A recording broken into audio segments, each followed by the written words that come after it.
If you have ever had the goal to get fit, get stronger, this video is for you. This is a great video for brand new beginners. If you've hit a plateau, this could save you from a world of hurt, literal physical hurt. This could save you from injury. Listen up. Today we're going to talk about joint strength. We cannot get stronger and move efficiently without giving our joints what they need. I'm going to show you my joint strengthening routine. This essentially is my pre-workout. I'm just going to go joint by joint to show you what I do and to give you some options for exercises. So especially for my beginners, it would be very helpful for you to have a mirror just so you can check out your alignment during this process. I also recommend a nice thick yoga mat for your comfort. So first things first, we're going to start thinking of our body as a chain of interconnected points. And our points are our joints. We got our ankle, our knee, our hips, our lower back or our lumbo-pelvic hip complex, our upper back, and our shoulders. Now, each joint has specific needs. Now, today is all about the ankles. Let's get to it. Now, last year, I recovered from a pretty severe and also traumatic ankle injury, and this was one of my warm-up exercises in physical therapy, ankle circles. It's great for training your ankles for healthy mobility. Your ankle joints need to be mobile, but not too mobile, as hypermobility can cause injury. If your ankles rotate too much, they can roll, which is a common cause of ankle sprains, which I'm sure I don't need to tell you are incredibly painful. Now, you all might not know about this one. I sure didn't know about this one before physical therapy. I think this one's called 1 in 4s. So as you see here, you put your, what I like to call my thumb toe. You put your thumb toe on the ground and then you put your other 4 toes on the ground.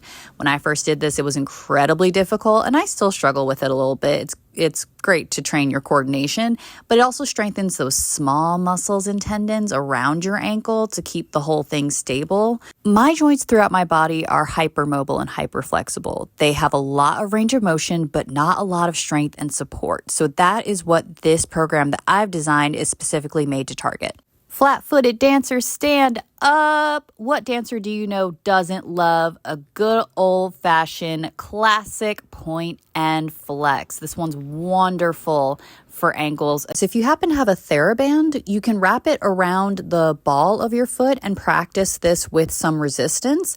That would be great for additional strength practicing for that ankle. I like to do mine with or without, but I do want you all to see the feet articulation, so I'm doing mine without a TheraBand today. These tiny muscles around the ankle matter, and trust me, they are getting strengthened with point and flexes. Thank you, physical therapists.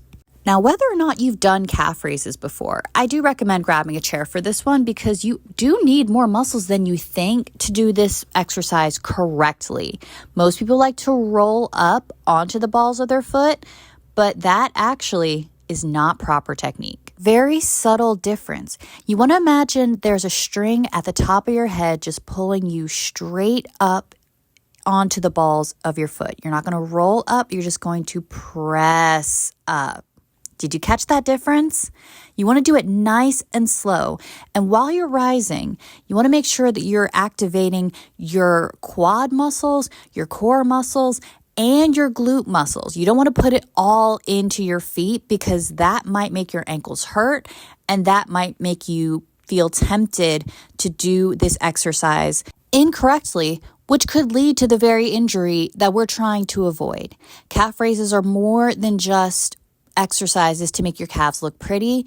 This is a tremendously helpful ankle strengthener, but it also does involve way more of your lower body and your core than you think. Also, be mindful of how you come back down to the ground. As slowly as you rise, that's as slowly as you want to come back down to the ground in order to get all the benefits out of this exercise.